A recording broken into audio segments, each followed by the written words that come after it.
Hello guys. In this video I'm going to show my favorite knives of January 2025.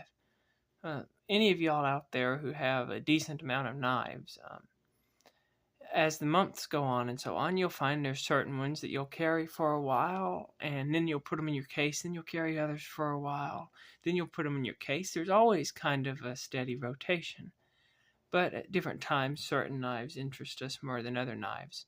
And so I thought I'd do a video on the knives that I have enjoyed the most in January of 2025.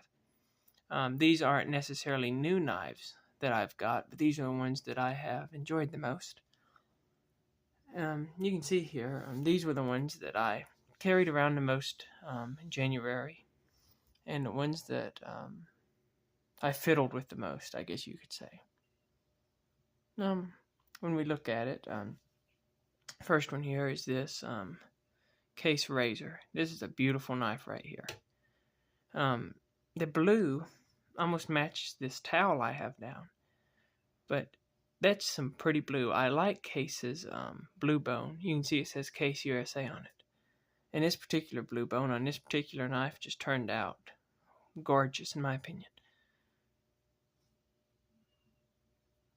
Of course, this is the razor jack. So it's going to have two blades. You got your main razor blade. That has to be, in my opinion, I wish Case would bring the razor back to full production, because that, to me, is just a beautiful, beautiful knife. I love the shape of the razor blade. I love the big bolster. I like the overall length better than a Barlow.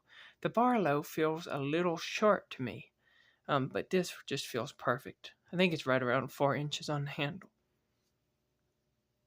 I wish the Case would keep the razor, but it would be cool if they would do like a spear point razor. You know, do this same frame, but put a spear point in it, and maybe a clip point option. That would be really neat.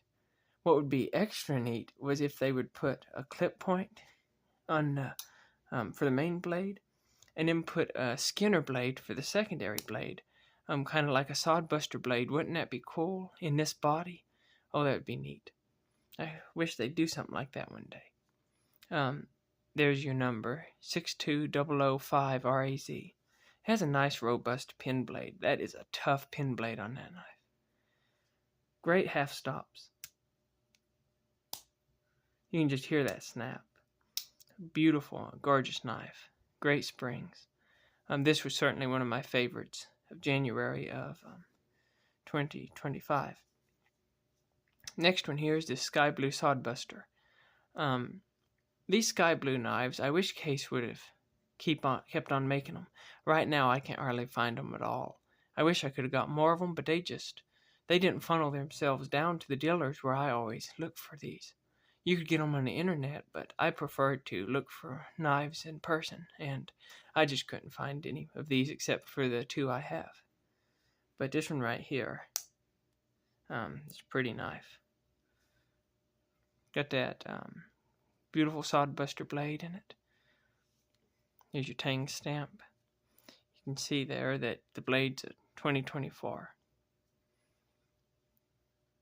6137 stainless steel. That's that Crandall jig. This one I did some tinkering with. It had some buffing compound down in these grooves. That Crandall jig really holds grit. And so I took and showed on video there how to get that grit out. And the knife brightened up about 3 shades by getting that buffing compound out of the bone there. I like that arrowhead shield on there. Good strong back spring. And the blade centering is just how I like it. Where it's just leaning slightly toward the right, but not touching. That's how I like it. Second one here is this corncob jig sodbuster. This is the lizard skin. The bone on it is just gorgeous. I really like that corncob jig. It's so smooth to the hand. It just feels so refined, and it feels what's the word for it? It feels wholesome. It feels like you've really got something substantial is the word when you're holding it. I wish the Case would do this in yellow. do it in yellow, and then burn it like that, and call it the corn cob knife, because it would look just like an ear of corn if they would do that. That would be so cool, especially on the Sodbuster Junior. But yeah, this one also, as you can see, is a 2024 lizard skin.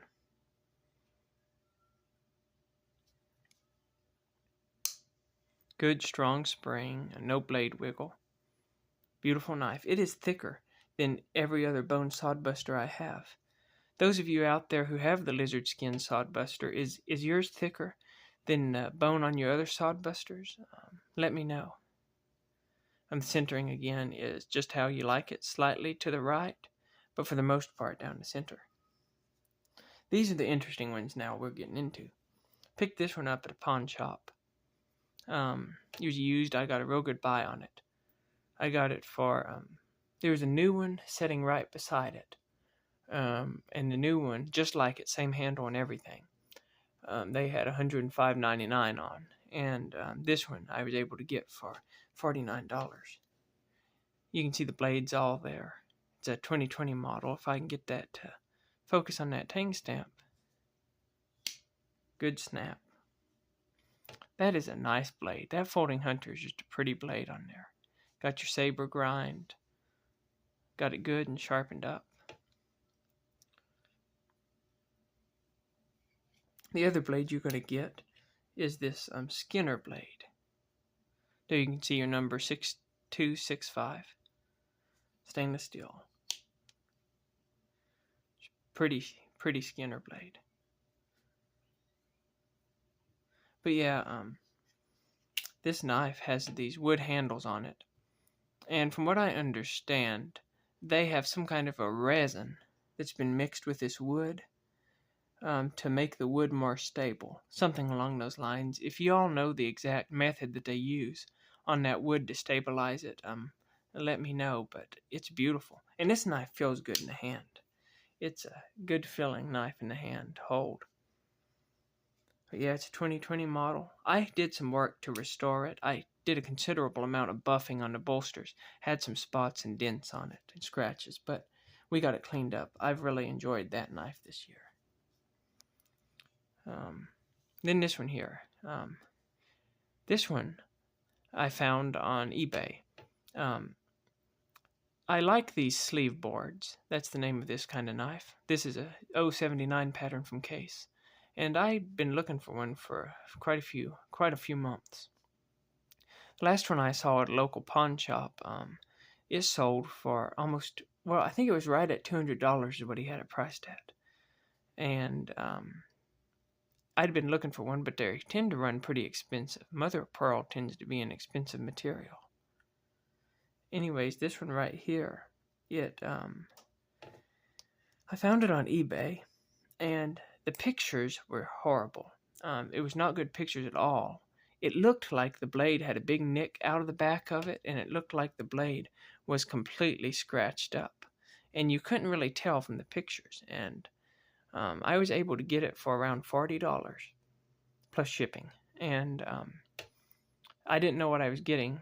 I did a before and after video, just, a before video of unboxing it, and then after I cleaned it up, because I did not know what I was getting when I ordered it.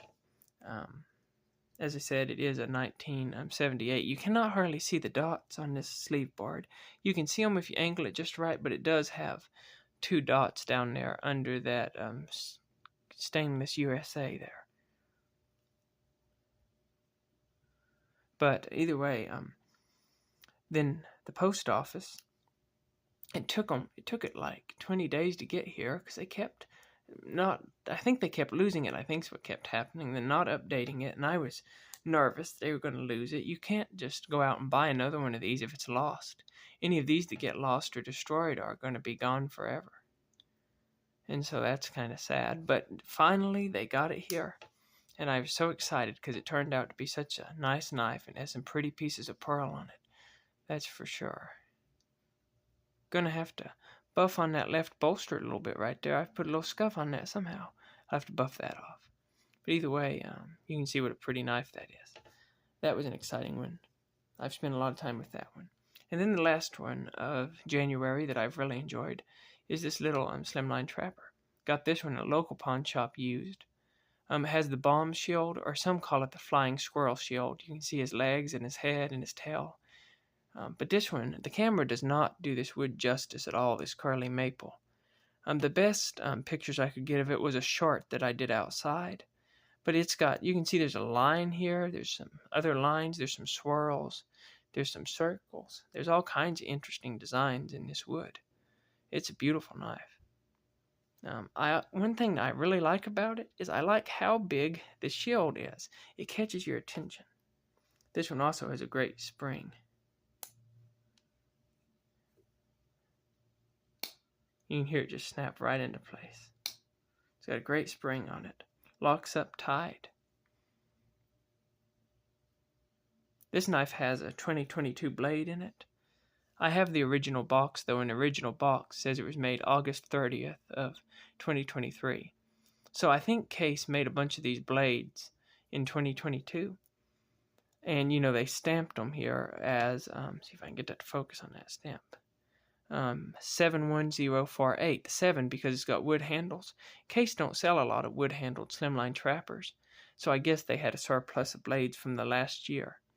And so that's why that it was made in August of 23, but it has a 22 stamp on the blade. Yeah, but this is just a beautiful knife. This one's a great everyday carry. I also like the bolster on the back. The other slimline trappers I have are bare heads, and this one's got the actual bolster on the back. But yeah, this is a good everyday carry knife. It's slim, it's a good user. I really enjoyed it. But yeah, these right here are the knives that I've enjoyed for January. The ones that I've enjoyed the most. Not necessarily the ones I've carried the most, but the ones that I've fiddled with the most, and the ones that I've simply enjoyed the most. Comment down below what your favorite knives for January 2025 were. Until next time, y'all, have a good day and you keep your knives sharp.